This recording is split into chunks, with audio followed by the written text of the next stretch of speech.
Bienvenue dans notre émission Avec Dieu tous les jours. Le titre de la méditation d'aujourd'hui, Foi, vertu, science.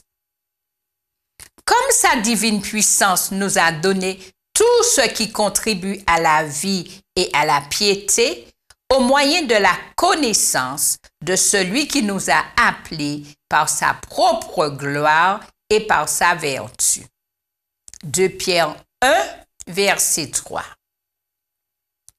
Après avoir reçu la foi de l'Évangile, nous devons nous efforcer, en premier lieu, de joindre à la vertu les principes de pureté, nettoyant ainsi notre cœur et notre esprit en vue de la réception de la vraie connaissance.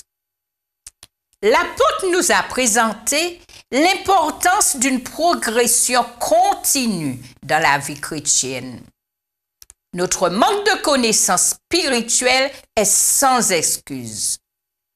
La foi constitue le premier degré de l'échelle du perfectionnement. Sans la foi, il n'est pas possible de plaire à Dieu. Mais nombreux sont les croyants qui s'arrêtent à cet échelon et qui ne montent jamais plus haut. Ils pensent que lorsqu'ils ont professé le nom du Christ et que leur nom est inscrit dans les registres de l'Église, ils n'ont plus rien à faire.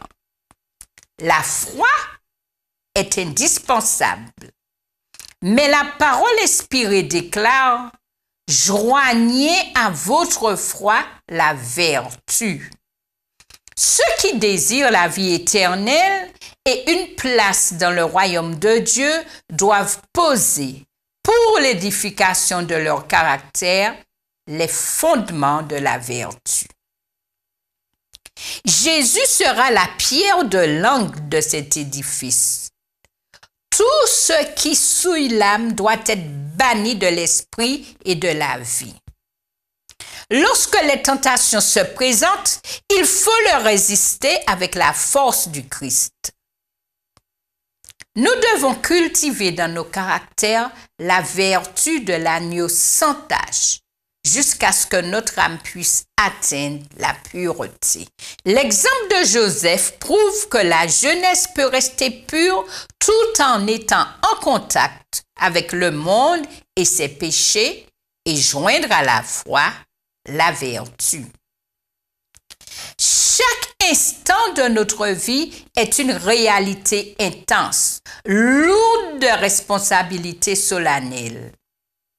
L'ignorance ne sera pas une excuse à notre manque de connaissances spirituelles, car nous sommes exhortés à joindre à la vertu la science. Les pécheurs ignorants devinrent des hommes capables et cultivés, et les leçons qu'ils eurent le privilège d'apprendre sont écrites pour servir d'exemple et d'avertissement. Nous sommes invités à devenir des élèves de l'école du Christ. Nous avons besoin d'acquérir toute la science possible.